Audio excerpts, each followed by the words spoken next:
Nunca imaginé que la familia, las personas destinadas a amarte y protegerte, podían ser quienes más te lastimaran. Me llamo Carmen, y durante años, soporté la fría indiferencia de mi familia.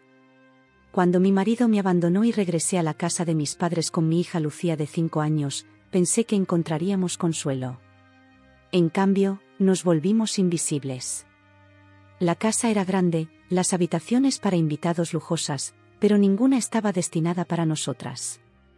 Nos dieron un rincón estrecho en el pasillo, 2 mantas delgadas y una almohada que había conocido mejores días.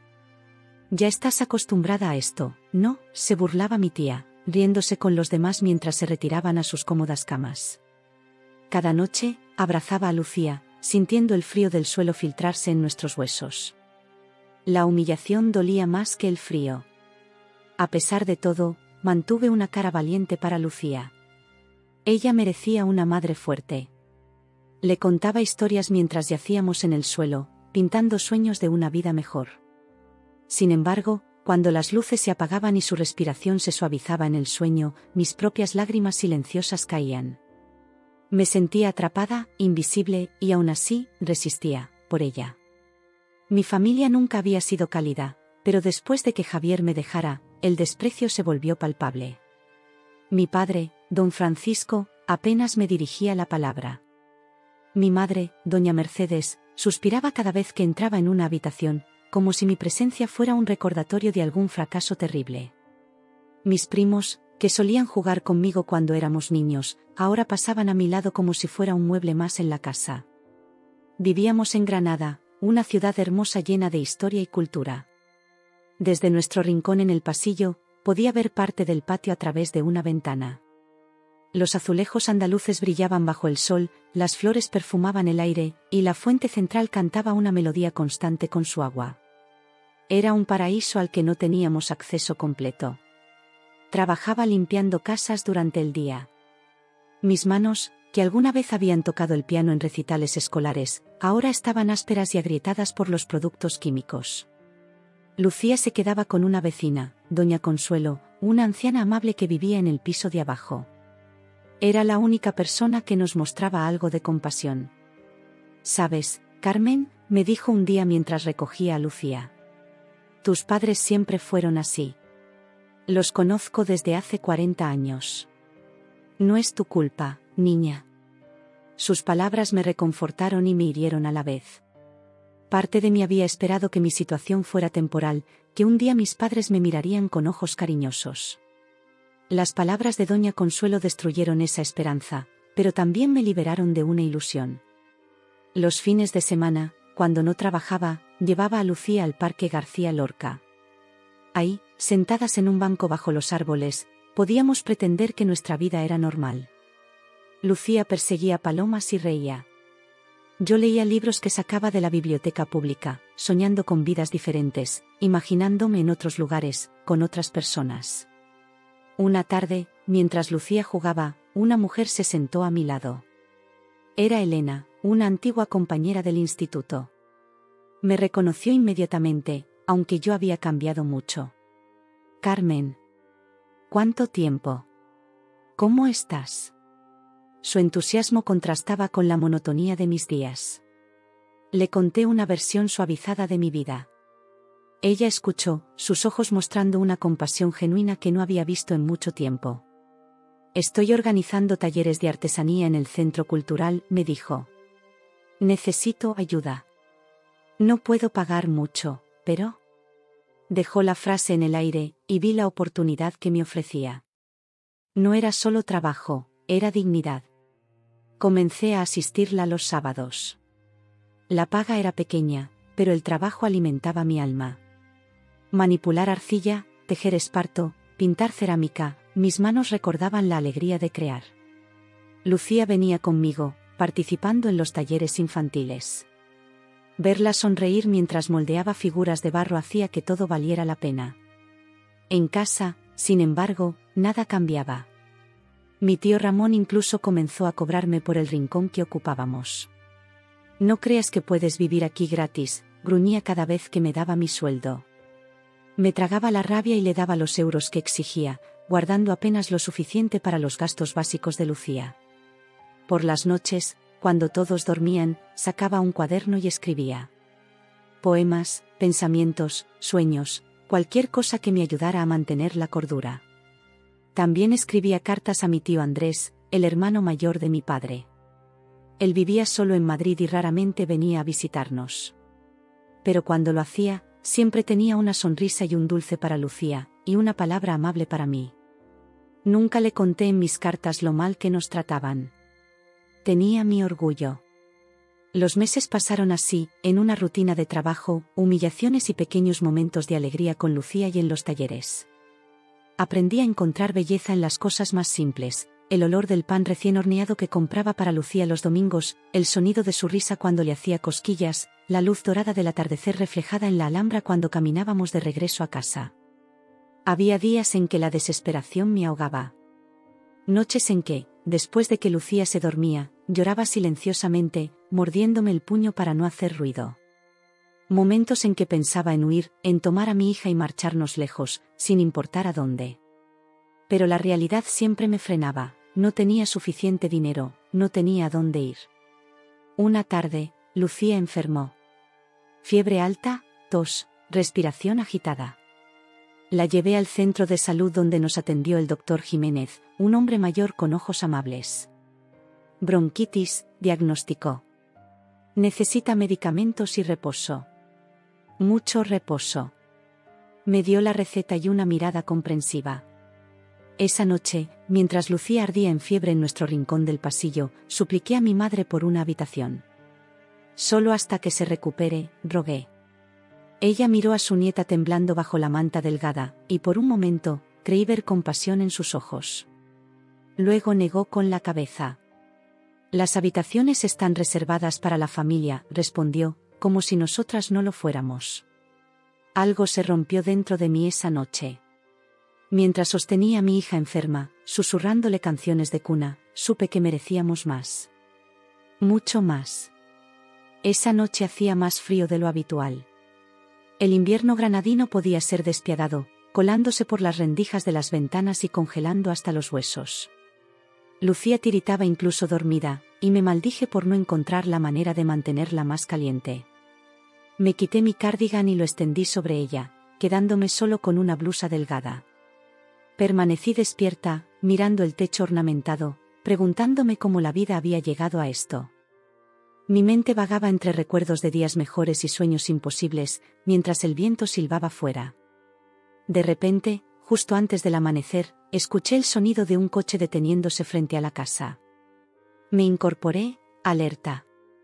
Las visitas a esa hora nunca traían buenas noticias. Momentos después, sonó un firme golpe en la puerta. Me levanté con cuidado para no despertar a Lucía y me asomé por la barandilla de la escalera. Vi a mi padre abrir la puerta, envuelto en su bata de seda. Un hombre alto con un traje impecable entró en el vestíbulo. Sus zapatos brillantes resonaron en el suelo de mármol mientras sus ojos escrutaban la estancia con tranquila autoridad. «Estoy aquí para ver a Carmen Vega», anunció con voz grave. Mi corazón se aceleró. ¿Quién podría buscarme a estas horas? ¿Habría pasado algo? Mi familia comenzó a salir de sus habitaciones, confundida y molesta por la interrupción. Mi tía Pilar, con sus rulos y su antifaz de dormir a medio quitar, fue la primera en hablar. «¿Quién es usted?» «¿Sabe qué hora es?», exigió con el tono altivo que reservaba para quienes consideraba inferiores. Sin pestañear, el hombre respondió: «Soy Alejandro Herrera, representante legal del señor Andrés Vega. A partir de hoy, esta casa pertenece a Carmen».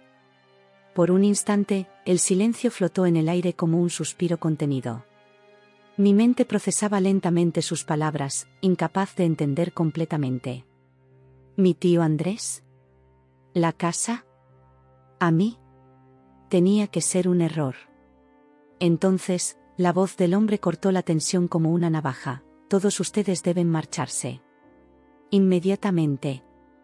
Miré los rostros atónitos de mi familia mientras sus sonrisas burlonas desaparecían, reemplazadas por una palidez de shock. Y en ese momento, por primera vez en años, sentí las semillas de algo desconocido: esperanza. Bajé las escaleras temblorosa, consciente de todas las miradas clavadas en mí. El señor Herrera me reconoció al instante, como si tuviera memorizada mi fotografía. Se acercó con pasos decididos y me tendió un sobre. Señora Carmen, lamento presentarme de esta manera. Su tío Andrés falleció hace 3 días en Madrid.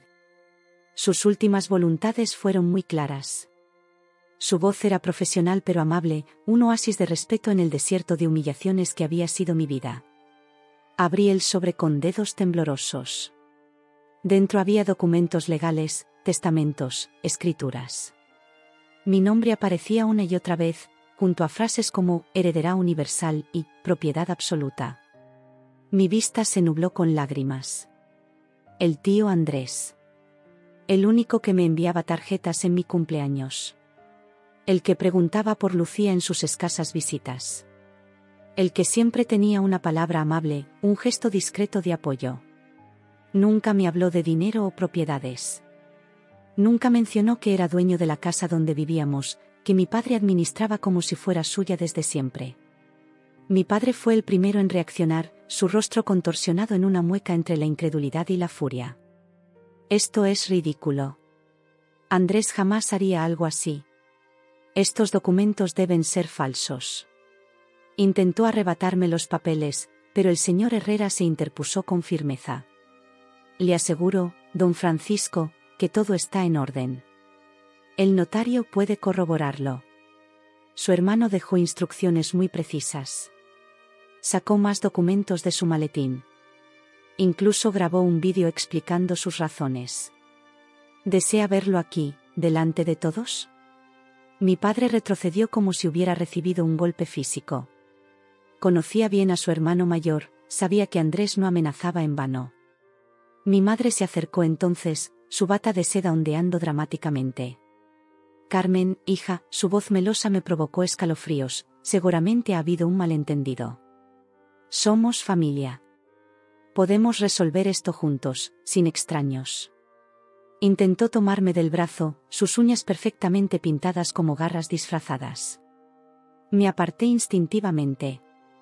Demasiadas noches escuchando sus risas mientras Lucía y yo temblábamos de frío. Demasiados días soportando su desprecio apenas disimulado. No hay nada que resolver, mamá, respondí, sorprendida por la firmeza de mi propia voz. Los papeles son claros. El señor Herrera asintió, consultando su reloj. Les daré hasta el mediodía para recoger sus efectos personales. Un camión de mudanzas vendrá para ayudarles con los muebles que les pertenezcan legítimamente. ¿Mediodía? Imposible, gritó mi tía Pilar. Necesitamos días, semanas. El señor Vega fue muy específico en cuanto a los plazos, respondió el abogado imperturbable. También dejó fondos para que se alojen en el Hotel Alhambra Palace hasta que encuentren una nueva residencia. Todo está arreglado. El pánico comenzó a extenderse entre ellos como un incendio. Mis primos corrieron a sus habitaciones, seguramente para asegurar sus objetos de valor. Mi tío Ramón, siempre práctico, ya estaba al teléfono, probablemente llamando a su propio abogado. Subí las escaleras lentamente, ignorando los murmullos y miradas acusadoras. Lucía seguía dormida en nuestro rincón, ajena al terremoto que acababa de sacudir nuestras vidas. Me arrodillé junto a ella y acaricié su cabello suave. Por primera vez en mucho tiempo, sentí que podía respirar completamente. El señor Herrera me encontró allí momentos después. Miró nuestro improvisado lecho en el suelo, la manta delgada, la almohada gastada. Su expresión profesional vaciló por un instante, revelando algo parecido a la indignación. Su tío sospechaba que no la trataban bien, dijo en voz baja, pero creo que ni siquiera él imaginaba esto. ¿Cómo supo?, pregunté, refiriéndome a mi tío. Sus cartas, respondió samplemente. Usted nunca se quejaba, pero él sabía leer entre líneas. Y contrató un investigador privado hace unos meses, cuando su salud comenzó a deteriorarse. Recordé mis cartas semanales, donde le contaba sobre Lucía, sobre los talleres de artesanía, sobre los paseos en el parque. Nunca mencioné el frío ni el hambre ni los insultos. El orgullo, ese compañero fiel de los desesperados. Hay más, continuó el señor Herrera, sacando otro sobre de su maletín. Una cuenta bancaria a su nombre con fondos suficientes para mantenerse mientras decide qué hacer con la casa. Y una carta personal. Tomé el sobre con reverencia. Mi nombre escrito con la caligrafía temblorosa de mi tío. Lo guardé en el bolsillo, para leerlo en privado más tarde. A medida que el sol se elevaba sobre Granada, la casa se llenó de actividad frenética. Maletas arrastradas por los pasillos, discusiones sobre a quién pertenecía cada objeto, llamadas telefónicas airadas. Me mantuve junto a Lucía, quien despertó confundida por el alboroto. «¿Qué pasa, mamá?», preguntó, frotándose los ojos soñolientos. «Estamos de mudanza, cariño», respondí, besando su frente. «Vamos a vivir en una habitación de verdad, con una cama de verdad». Sus ojos se abrieron con asombro infantil. «¿Una cama con sábanas y todo?». «Con sábanas, almohadas mullidas y un edredón calientito», confirmé, sintiendo una punzada en el corazón por lo poco que mi hija había llegado a esperar de la vida. «¿Los abuelos también?», dudé. «No, cariño. Los abuelos se irán a otra casa», asintió, sin mostrar tristeza alguna. Ellos nunca habían sido verdaderos abuelos para ella. Cuando el reloj marcó las 12, el señor Herrera regresó con 2 hombres uniformados. La mayoría de mi familia ya se había marchado entre amenazas veladas y promesas de venganza legal. Solo quedaban mis padres, empecinados en una última confrontación. «Esto no quedará así, Carmen», advirtió mi padre, su dedo índice apuntándome como un arma. «Un juez escuchará sobre esta locura». «Todos los jueces de España pueden escuchar», respondió el señor Herrera por mí. «El testamento es inexpugnable». Los vi marcharse finalmente, llevándose solo una fracción de sus pertenencias. El coche desapareció calle abajo, dejando un silencio nuevo y extraño en la casa. Tomé a Lucía de la mano y juntas recorrimos las habitaciones, ahora técnicamente nuestras. Los dormitorios amplios con sus camas de dosel, los salones con sus sofás elegantes, la cocina con su despensa bien surtida. Todo parecía irreal, como un sueño del que temía despertar. «¿Podemos dormir aquí?», preguntó Lucía, saltando experimentalmente sobre una cama con colcha de seda. «Podemos dormir donde queramos», respondí, dejándome caer a su lado. «Esta es nuestra casa ahora». Mientras Lucía exploraba emocionada, abrí la carta de mi tío. Unas pocas líneas escritas con mano débil, pero determinada. «Querida Carmen, perdóname por no haber intervenido antes». Observé en silencio, esperando que ellos cambiaran. Me equivoqué. Nunca es tarde para la justicia, aunque sí para las disculpas. Haz de esta casa un hogar verdadero. Con amor, tu tío Andrés. Esa noche, mientras Lucía dormía profundamente en una cama apropiada para una princesa, me senté junto a la ventana mirando las luces de Granada. Por primera vez en años, el futuro no parecía una amenaza, sino una promesa. A medida que la conmoción inicial se disipaba, comenzó la verdadera tormenta. No pasaron ni 2 días antes de que el timbre sonara insistentemente. Era mi madre, acompañada por mi tía Pilar y un hombre de aspecto severo que se presentó como su abogado. Lucía estaba en la cocina, probando por primera vez el placer de comer en una mesa grande, con vajilla de porcelana y cubiertos de plata. La dejé al cuidado del ama de llaves que el señor Herrera había contratado temporalmente para ayudarnos a adaptarnos. «No puede echarnos así, como si fuéramos basura», comenzó mi madre apenas les abrí la puerta. Sus ojos, tan parecidos a los míos, brillaban con una mezcla de indignación y cálculo. «Has dividido a la familia. Tu padre está destrozado». Algo dentro de mí se tensó. Tantos años escuchando estas manipulaciones, sintiéndome culpable por existir, por necesitar. «Ya no». «¿Dividido a la familia?», respondí, sorprendida por la calma en mi voz. «La familia nunca estuvo unida, mamá. Al menos no para Lucía y para mí». Mi tía resopló, sus manos apretando su bolso de diseñador como si temiera que se lo arrebataran también. «Qué dramática. Siempre lo has sido».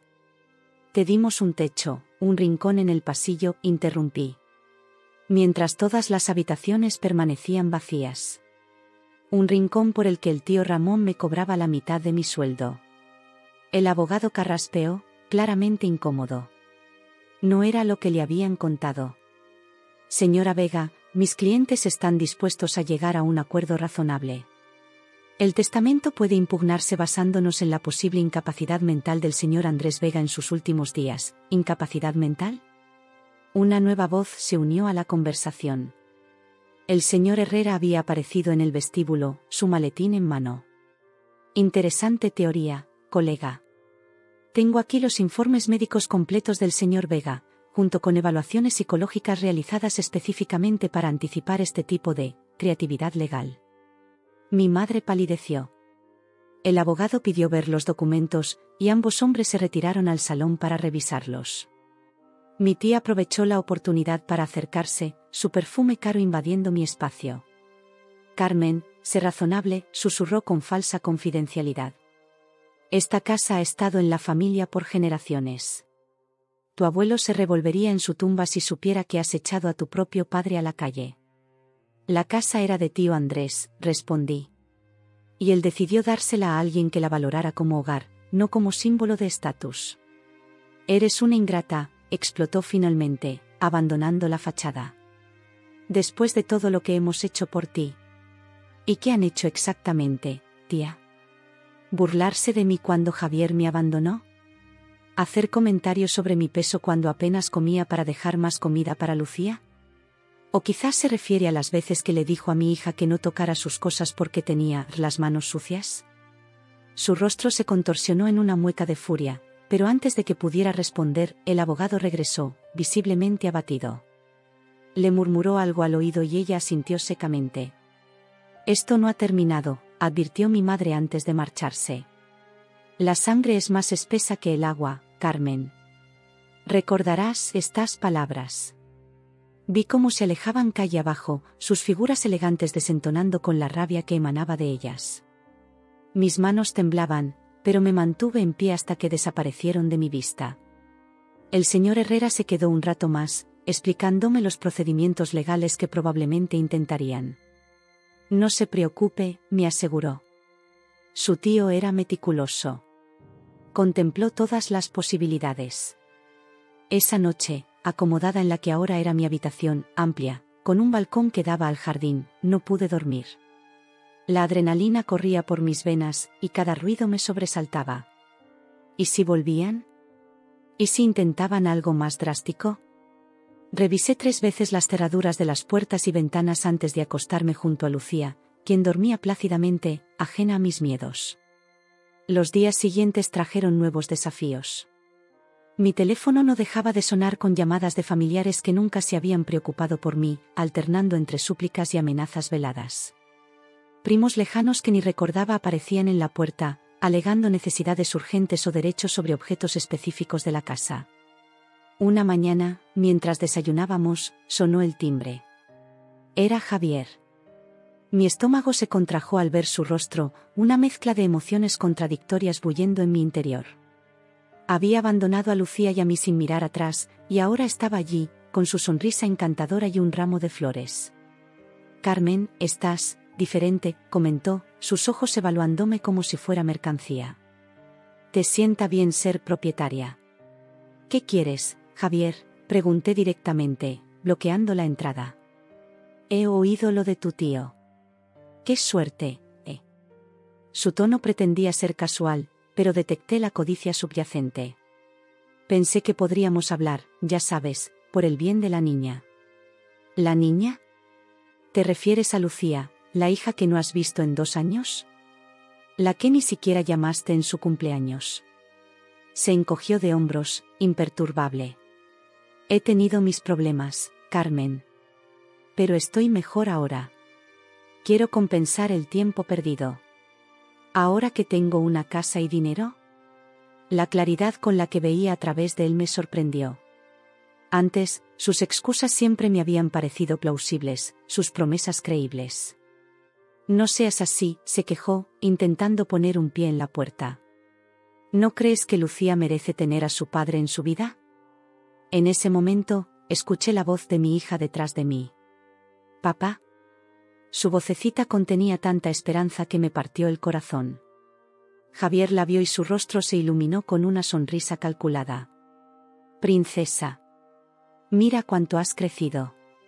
Lucía corrió hacia él, pero se detuvo a medio camino, repentinamente tímida. No lo recordaba bien, solo tenía la idea de un «papá» construida a partir de cuentos y fotografías que yo había preservado, intentando protegerla del abandono. Suspiré. No podía negarle a Lucía la oportunidad de conocer a su padre, por muy oportunista que fuera su repentino interés. «Pueden verse en el jardín», concedí finalmente. «Yo estaré presente».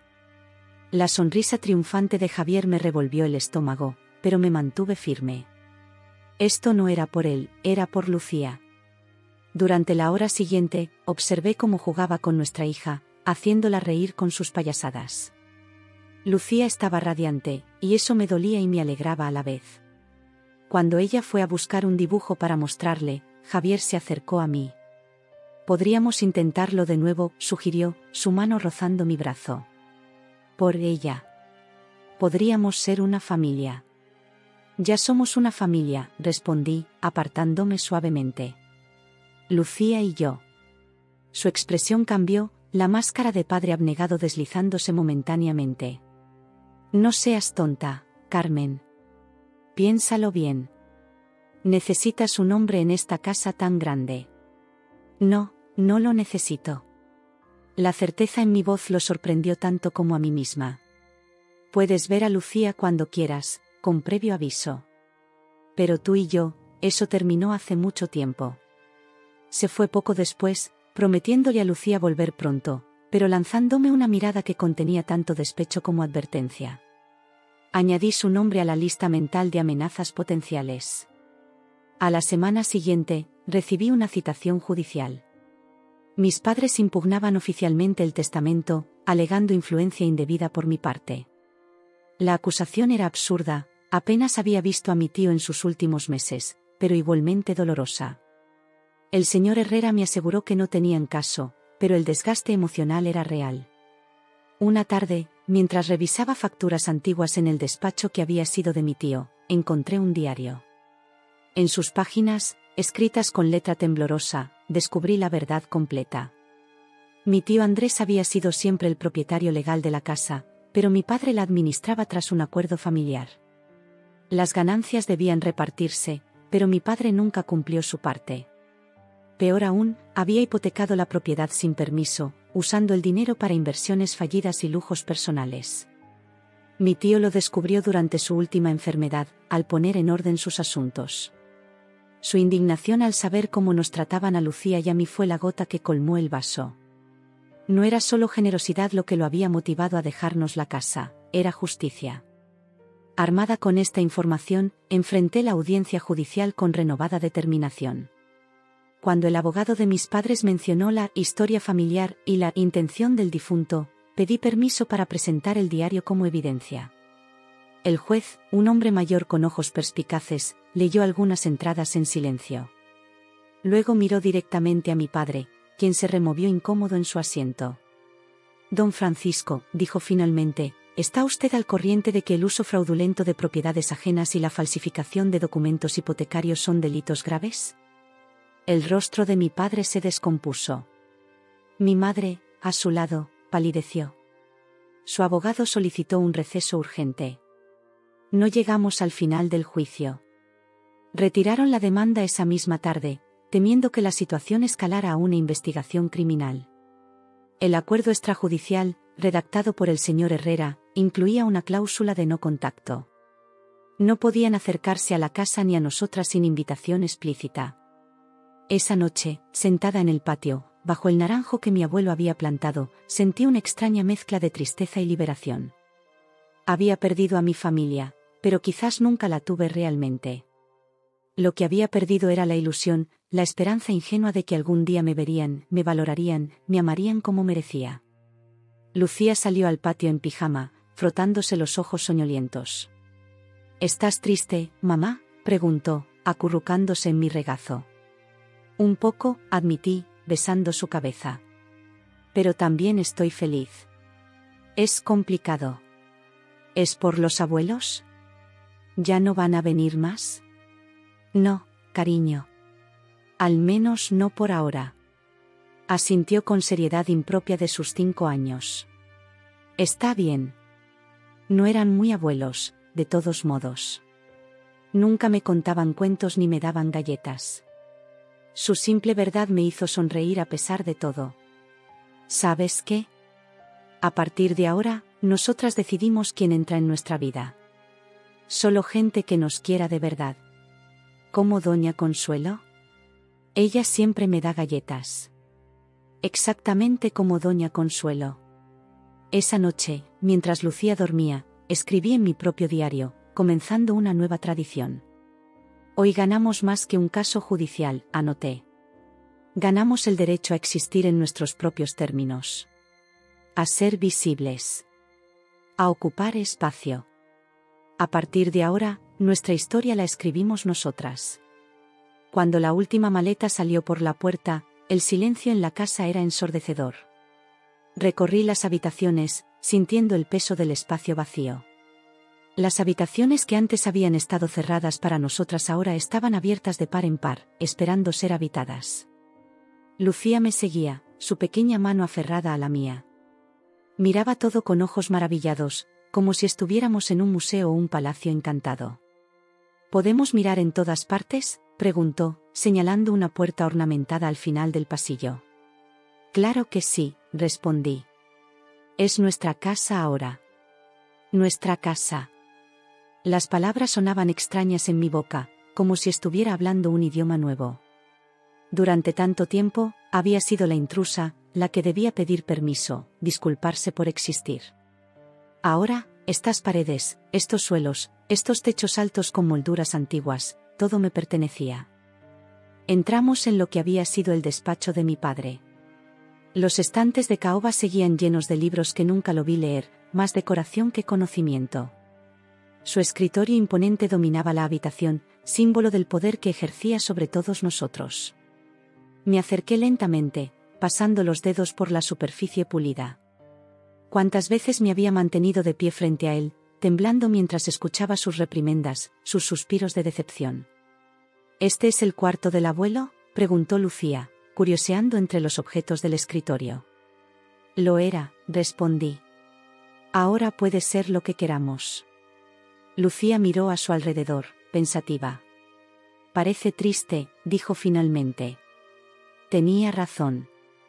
La habitación, con sus colores oscuros y su mobiliario severo, respiraba autoridad y frialdad. Como la mayor parte de aquella casa. Entonces la cambiaremos, decidí. Haremos que sea feliz.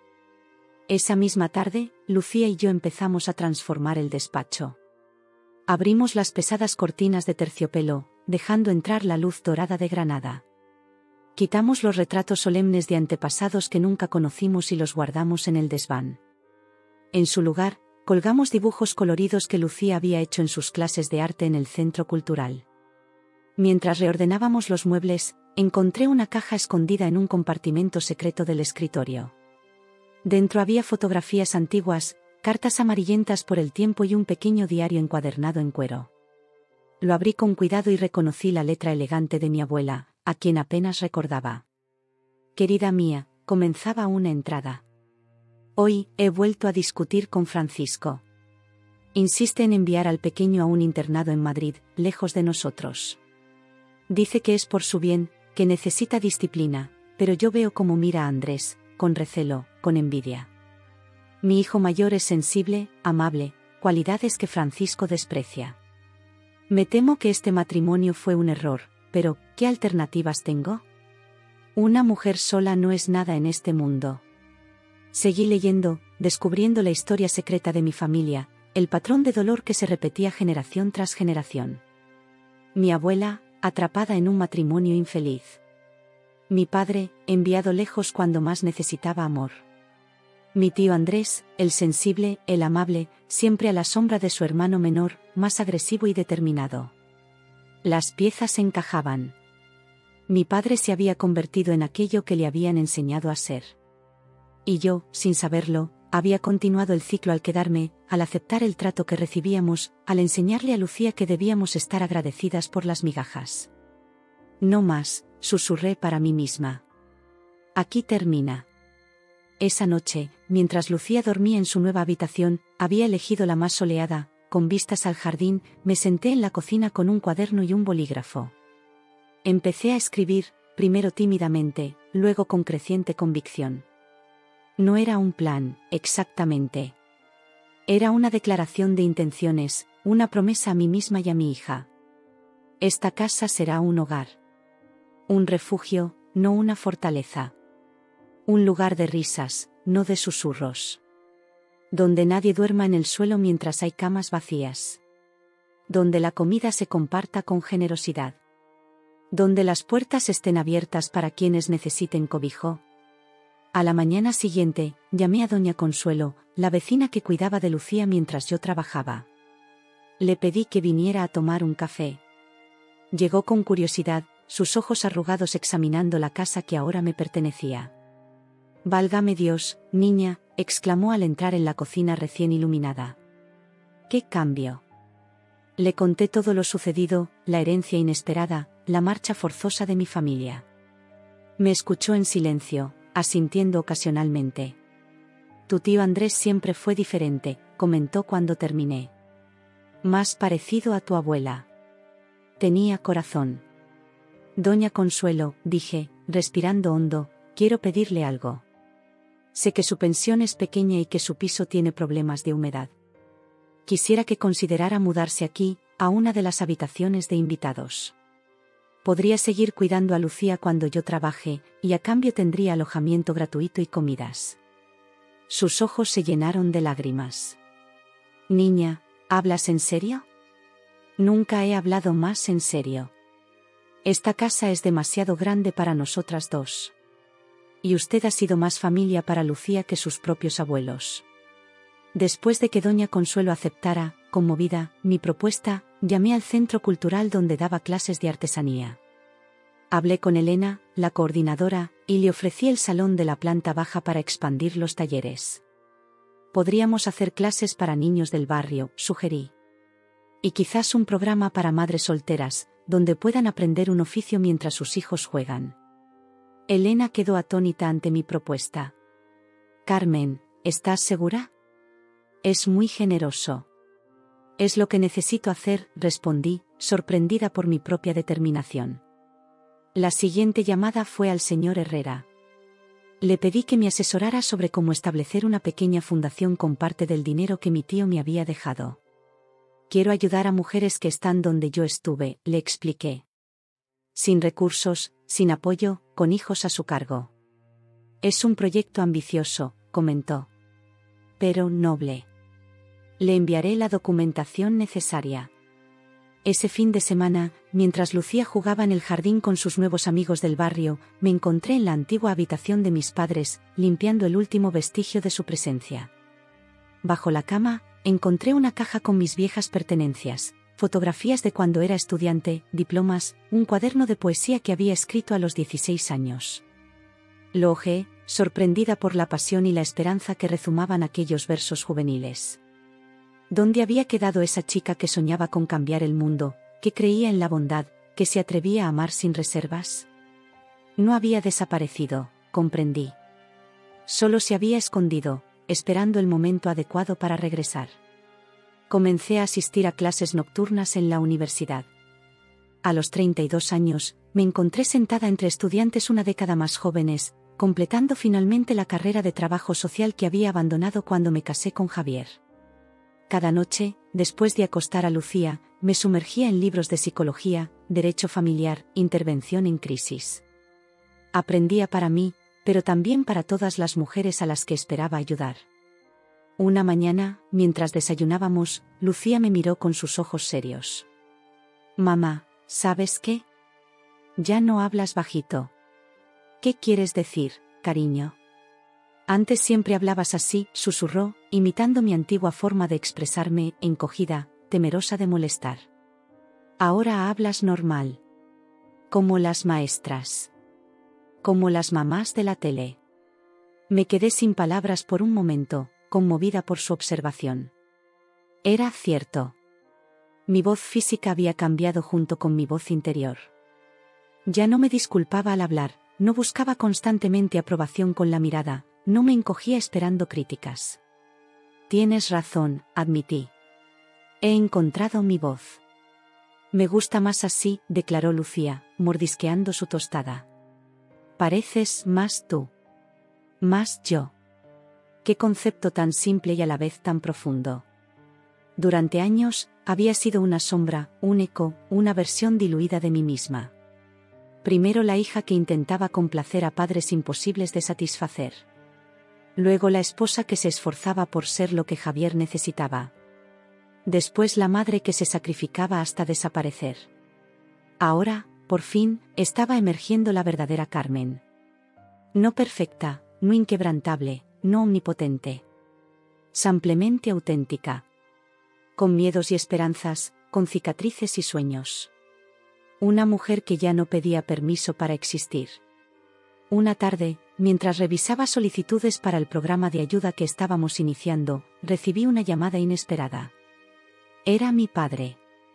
Carmen, su voz sonaba diferente, más vieja, más frágil. Quisiera verte. A ti y a la niña. Sentí el familiar nudo en el estómago, el reflejo condicionado de ansiedad ante su autoridad. Pero respiré hondo, recordándome quién era ahora. ¿Por qué?, pregunté simplemente. Hubo un largo silencio al otro lado de la línea. Cuando volvió a hablar, su voz temblaba ligeramente. Porque me estoy haciendo viejo. Y porque quizás me equivoqué en algunas cosas. No era una disculpa. Probablemente nunca la recibiría. Pero era un comienzo, un pequeño reconocimiento de que existía, de que importaba. Podemos vernos el domingo, respondí finalmente. En el Parque García Lorca. Neutral. Público. Gracias, dijo, y colgó antes de que pudiera añadir condiciones. Aquella noche, bajo las estrellas de Granada, comprendí que había encontrado algo más valioso que una casa o una herencia. Había encontrado mi voz, mi lugar en el mundo. Y esa voz no solo hablaría por mí, sino por todas aquellas que aún permanecían silenciadas. Con el paso de las semanas, la casa se transformó. Las habitaciones antes llenas de lujo frío se convirtieron en espacios de risas y calidez. El salón principal, que antes solo se usaba para visitas importantes, ahora acogía tardes de cine con Lucía y sus amigos, sentados en cojines desparejados sobre la alfombra persa. La cocina, antes dominio exclusivo de la cocinera que venía 3 veces por semana, era ahora el corazón de la casa, siempre con olor a canela, a chocolate, a pan recién horneado. Doña Consuelo se había instalado en la habitación más cercana al jardín. Su colección de plantas había encontrado un nuevo hogar en el alféizar de su ventana, y sus historias sobre la Granada de posguerra llenaban nuestras cenas. Lucía la adoraba, y a menudo las encontraba juntas, la anciana enseñándole a bordar o a hacer albóndigas como las que ella preparaba cuando era joven. El salón de la planta baja ya funcionaba como extensión del centro cultural. 3 tardes a la semana, se llenaba de niños del barrio que venían a aprender artesanía tradicional. Los sábados por la mañana acogía el programa para madres solteras. Verlas llegar, al principio tímidas y desconfiadas, me recordaba a mí misma hace apenas unos meses. Algunas traían a sus hijos, que jugaban con Lucía en el jardín mientras ellas aprendían oficios tradicionales, encaje de bolillos, cerámica granadina, restauración de muebles antiguos. Una de ellas, Marisol, me recordaba especialmente a mí. Tenía 2 niños pequeños y el mismo miedo en los ojos que yo había visto en el espejo durante años. Su marido la había abandonado por otra, dejándola sin recursos y con una autoestima destruida. Al principio apenas hablaba, manteniendo la mirada baja mientras sus dedos trabajaban la arcilla. Nunca había hecho nada así, confesó un día, sorprendida ante el pequeño jarrón que había conseguido modelar. En casa, él decía que tenía las manos torpes. Pues se equivocaba, respondí, mostrándole cómo añadir detalles al borde. Tienes talento natural. Vi cómo sus ojos se iluminaban con algo que reconocí inmediatamente, la chispa del descubrimiento personal, del primer paso hacia la reconstrucción. Le ofrecí más clases, materiales para practicar en casa, y finalmente, un pequeño puesto en el mercado artesanal que organizamos en el jardín cada último domingo del mes. El día que vendió su primera pieza, una lámpara de cerámica con delicados motivos nazaríes, lloró. Nunca pensé que podría hacer algo que alguien quisiera comprar, me dijo, apretando los euros contra su pecho como si fueran un tesoro invaluable. Y lo eran, no por su valor monetario, sino por lo que representaban. Independencia. Talento. Valor. Mientras tanto, Lucía florecía. Ya no era la niña callada y vigilante que se aferraba a mí. Corría, bailaba y cantaba con los otros niños. Se había vuelto protectora con los más pequeños, compartiendo generosamente sus juguetes y su espacio. Su habitación, que había decorado ella misma con ayuda de Doña Consuelo, era un arcoíris de colores vibrantes, tan diferente a los tonos apagados que dominaban la casa cuando llegamos. Cada noche, mientras la escuchaba respirar tranquilamente en su cama con dosel, había insistido en mantenerla, porque es como de princesa, sentía una paz que nunca había conocido. La niña que una vez tembló a mi lado en el frío suelo ahora irradiaba alegría. También yo estaba cambiando. Mis estudios avanzaban bien, y había empezado a ganar confianza en mis habilidades académicas. Los profesores valoraban mi perspectiva, enriquecida por la experiencia personal. En uno de los trabajos finales, escribí sobre sistemas de acogida para mujeres en situación de vulnerabilidad, basándome parcialmente en lo que estábamos construyendo en nuestra casa. El profesor me animó a publicarlo en una revista especializada. Mi aspecto físico también reflejaba la transformación interior. El cabello, que durante años había llevado recogido en un moño severo para no llamar la atención, ahora caía libre sobre mis hombros. Mi ropa, antes siempre discreta y oscura, incluía ahora colores y texturas. No era vanidad, era reclamación de mi propia presencia en el mundo. La reunión con mi padre en el parque había sido tensa pero civilizada.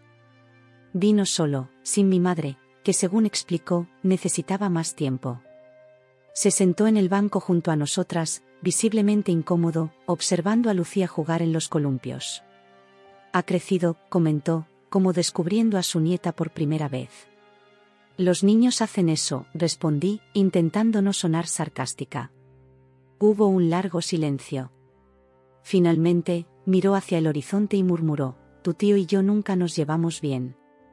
Desde niños. No era la disculpa que parte de mí aún esperaba, pero era algo. Un reconocimiento de la historia que nos había formado a todos. El diario de la abuela, mencioné. Lo encontré. Se tensó visiblemente. ¿Lo has leído? Sí. Habla mucho de ti. Y del abuelo. Asintió lentamente. Mi padre era un hombre duro. De la vieja escuela. Creía que la única forma de hacer fuerte a un niño era, siendo más duro que el mundo. Y tú seguiste su ejemplo. Bajó la mirada. Es lo único que conocía. Observamos a Lucía, tan libre, tan segura en su juego. Yo elegí otro camino, dije simplemente. Ya lo veo, respondió, y por primera vez, no detecté crítica en su voz. No nos reconciliamos ese día, ni en las escasas visitas que siguieron. Las heridas eran demasiado profundas, los patrones demasiado arraigados. Pero establecimos una forma de tregua. Podía ver a Lucía ocasionalmente, siempre en terreno neutral y bajo mis condiciones. Era lo mejor que podía ofrecer, y él lo aceptó. Los vecinos empezaron a notar el cambio en la casa. La gente que antes nos miraba con desdén ahora venía ofreciendo ayuda, curiosa por la transformación. El antiguo palacete, antes símbolo de un esplendor distante y exclusivo, se estaba convirtiendo en un punto de encuentro para el barrio. Don Manolo, el panadero de la esquina, comenzó a traernos pan recién horneado para los talleres de los sábados. La señora Puri, una viuda jubilada que había sido maestra, se ofreció voluntaria para dar clases de alfabetización a mujeres inmigrantes. El señor Jiménez, médico retirado, propuso revisiones gratuitas para los niños del programa. Poco a poco, estaba construyendo algo que nunca tuve, una comunidad. Una red de apoyo basada no en obligaciones familiares, sino en conexiones genuinas, en valores compartidos, en la creencia radical de que nadie debería sufrir solo.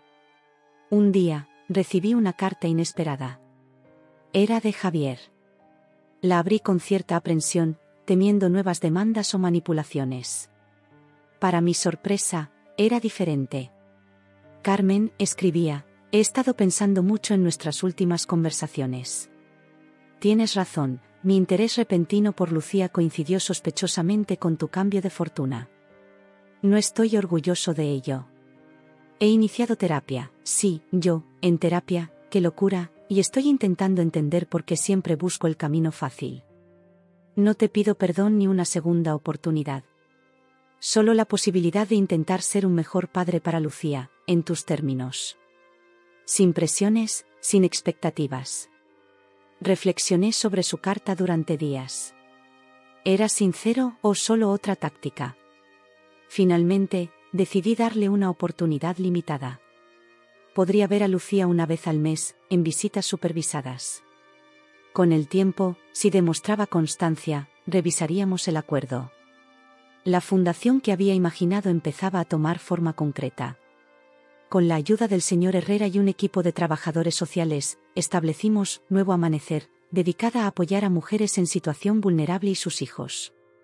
En lugar de crear un centro separado, decidimos ampliar lo que ya estaba funcionando en la casa, añadiendo servicios de asesoría legal, apoyo psicológico y formación profesional.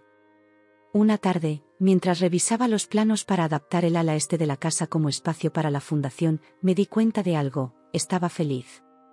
No era una felicidad perfecta o completa, aún tenía días difíciles, momentos de duda, pesadillas ocasionales donde volvía a dormir en el suelo. Pero era una felicidad auténtica, construida con mis propias manos, ladrillo a ladrillo. Miré por la ventana hacia el jardín, donde Lucía jugaba con los hijos de Marisol. Doña Consuelo le servía limonada fresca en pequeños vasos de colores. Elena, del Centro Cultural, estaba sentada a la sombra del naranjo, diseñando el programa del próximo taller. Un grupo de mujeres terminaba una clase de alfabetización digital en la terraza. Esta no era solo mi transformación. Era la transformación de un espacio que antes había sido frío y exclusivo, en un lugar de sanación y crecimiento para muchas personas. Ya no estaba simplemente sobreviviendo, estaba creando un legado. Y en ese proceso, me había convertido en alguien que nunca soñé que podría ser. Esa noche, en mi diario, escribí: la casa que una vez me rechazó ahora es verdaderamente mía, no porque tenga su escritura, sino porque la he llenado con mi visión, con mi corazón. He transformado sus paredes, y en el proceso, me he transformado a mí misma. Mirando hacia atrás, cuesta creer cuánto ha cambiado todo. Cuando me paro en el porche, observando el sol ponerse tras los cipreses que bordean el jardín, siento un orgullo sereno. Ya no soy la mujer acurrucada en el suelo, conteniendo las lágrimas. Soy una madre que luchó por su hija, una mujer que aprendió a mantenerse firme, y la líder de un hogar lleno de amor. Han pasado casi 2 años desde aquella mañana que cambió nuestras vidas. La Fundación Nuevo Amanecer se ha convertido en un referente en Granada.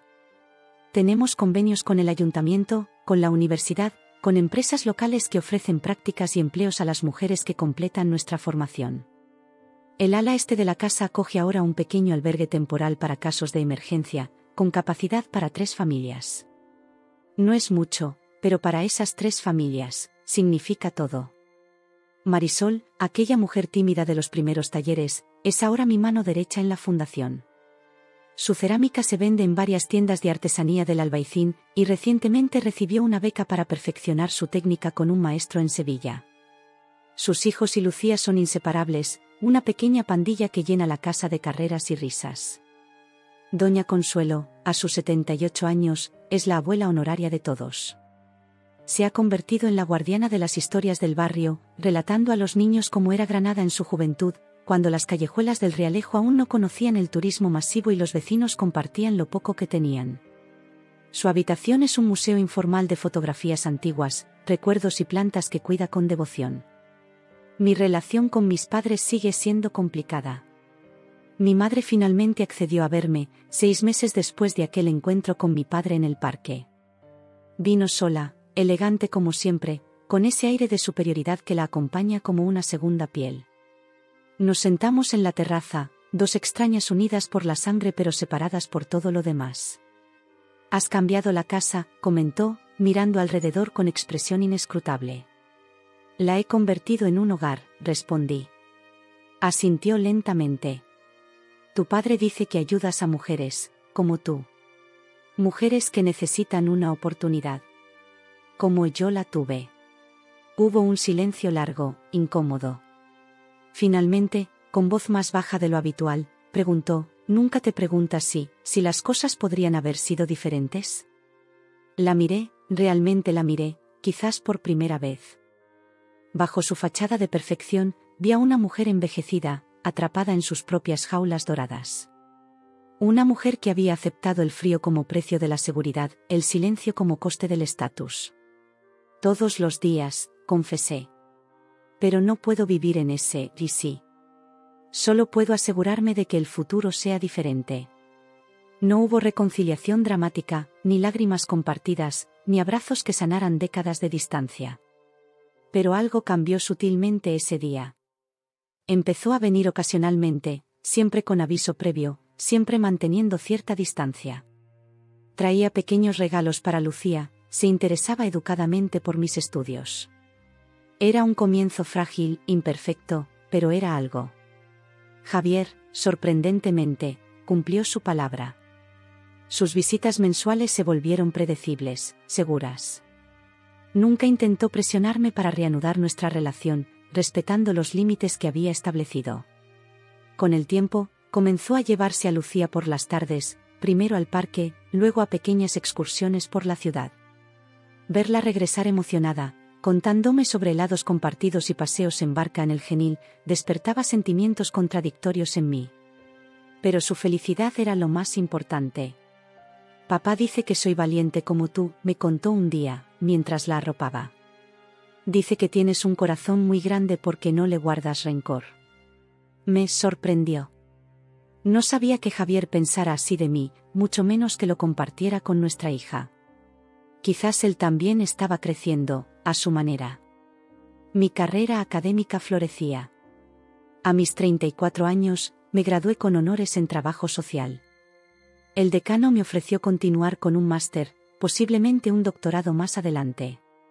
Tu experiencia práctica combinada con la formación teórica es exactamente lo que necesitamos en la academia, me dijo. Podrías hacer grandes contribuciones a la investigación sobre intervención en crisis familiares. Era tentador, pero decidí tomarme un tiempo para reflexionar. Mi vida ya estaba llena con la fundación, con Lucía, con la comunidad que habíamos construido. No quería sacrificar la calidad de lo que ya tenía por nuevas ambiciones. Una noche de verano particularmente calurosa, organicé una cena en el patio. Las bugambillas en flor formaban un techo de color fucsia sobre la larga mesa que habíamos dispuesto. Invité a todos los que habían sido parte de nuestro viaje, Doña Consuelo y las familias de la Fundación, Elena y los profesores del Centro Cultural, el señor Herrera y su esposa, incluso algunos vecinos que se habían convertido en amigos cercanos. Mientras servíamos gazpacho y paella, preparados por las mujeres del programa de cocina tradicional, miré alrededor de la mesa. Rostros felices iluminados por la luz dorada del atardecer granadino, conversaciones que fluían como el vino local, niños correteando entre los adultos. Entre ellos, Lucía, ahora una niña segura de 7 años con una sonrisa permanente y una capacidad innata para hacer sentir bienvenidos a todos. Don Rafael, el profesor de guitarra flamenca que daba clases gratuitas a los niños, comenzó a tocar suavemente. Una de las mujeres del albergue, Estrella, comenzó a cantar con voz profunda y emotiva. Su marido la había dejado embarazada de gemelos, sin recursos y con problemas de papeles por ser venezolana. Ahora, su voz llenaba el patio con una mezcla de soleá y temas de su tierra. En ese momento, sentí una claridad absoluta. Este era mi propósito. No solo haber sobrevivido, sino haber creado un espacio donde otros pudieran sanar, crecer, encontrar su propio camino. La casa que una vez fue símbolo de mi humillación se había transformado en un faro de esperanza. Más tarde, cuando casi todos se habían marchado y solo quedábamos Doña Consuelo, Marisol y yo recogiendo en la cocina, Lucía entró somnolienta en su pijama de flores. «Mamá», susurró, acurrucándose en mi regazo, «eres tan fuerte». Sonreí, con el corazón lleno. Quería que creciera sabiendo que la fortaleza no es la ausencia de miedo, sino el coraje de enfrentarlo. Quería que supiera que podemos levantarnos de los lugares más fríos y construir algo hermoso. Todos somos fuertes a nuestra manera, cariño, respondí, acariciando su cabello. Tú también lo eres. Pero tú eres como esas superheroínas de mis cómics, insistió con la lógica simple de la infancia. Ayudas a la gente y no tienes miedo de nada. Intercambié una mirada cómplice con doña Consuelo y Marisol, quienes conocían bien mis momentos de duda, mis noches de insomnio, mis lágrimas ocasionales cuando el peso de tantas responsabilidades se hacía abrumador. Tengo miedo muchas veces, confesé. Pero aprendí que puedes tener miedo y aún así hacer lo correcto. Eso es el verdadero valor. Asintió solemnemente, considerando mis palabras con la seriedad que solo los niños pueden dar a las grandes verdades. Cuando sea grande, declaró, quiero ser como tú. Y tener una casa grande donde todas las personas que necesiten ayuda puedan vivir. La abracé con fuerza, sintiendo como las lágrimas se agolpaban en mis ojos. Este era quizás mi mayor logro, que mi hija viera el dar como una fortaleza, no como una debilidad, que entendiera que la verdadera riqueza está en lo que compartes, no en lo que acaparas. Esa noche, mientras caminaba por los pasillos silenciosos de la casa, apagando luces, cerrando ventanas, me detuve frente al lugar donde solíamos dormir Lucía y yo. El rincón del pasillo ahora albergaba un pequeño altar con flores frescas y una fotografía de mi tío Andrés. No era superstición ni idolatría, era gratitud. Gratitud hacia el hombre que vio más allá de las apariencias, que entendió mi silencio, que me dio no solo una casa sino la oportunidad de redefinir mi vida. Gracias, susurré, aunque no soy particularmente religiosa ni creo en fantasmas. Era más bien un reconocimiento de que las cadenas del pasado se pueden romper, de que los ciclos de dolor pueden interrumpirse, de que a veces, solo a veces, la justicia llega cuando menos la esperamos. Esta casa es más que ladrillos y paredes ahora. Es un símbolo de supervivencia, de transformación, de esperanza. Y mientras recorro sus habitaciones, llevo conmigo las lecciones del dolor y la sanación. No soy quien era, y nunca volveré a serlo. Soy Carmen, la que una vez tembló de frío en el suelo pero ahora se mantiene firme. La que aprendió que la familia no siempre es la de sangre, sino la que construimos con amor y respeto mutuo. La que descubrió que ayudar a otros a sanar es también una forma de sanarse a una misma. En mi mesa de noche hay un pequeño cuaderno. En su primera página escribí, el día que empezamos a transformar la casa, el mayor acto de rebeldía es crear alegría donde antes hubo dolor. Cada día intento honrar esas palabras, no porque sea fácil, sino porque es necesario. Y cuando las dudas me asaltan, cuando el camino parece demasiado difícil, miro a Lucía, a las mujeres que han encontrado refugio bajo nuestro techo, a la comunidad que hemos construido juntos, y recuerdo, esto es lo que importa. No los apellidos ilustres ni las apariencias impecables, sino la capacidad de tender la mano a quien lo necesita, de ver el potencial donde otros solo ven carencias, de transformar el rechazo en acogida. Esta es mi herencia verdadera, mucho más valiosa que cualquier propiedad o cuenta bancaria. Y mientras viva, seguiré construyéndola, ladrillo a ladrillo, corazón a corazón, hasta que el eco de nuestras risas borre por completo el recuerdo de aquellas lágrimas silenciosas en la oscuridad.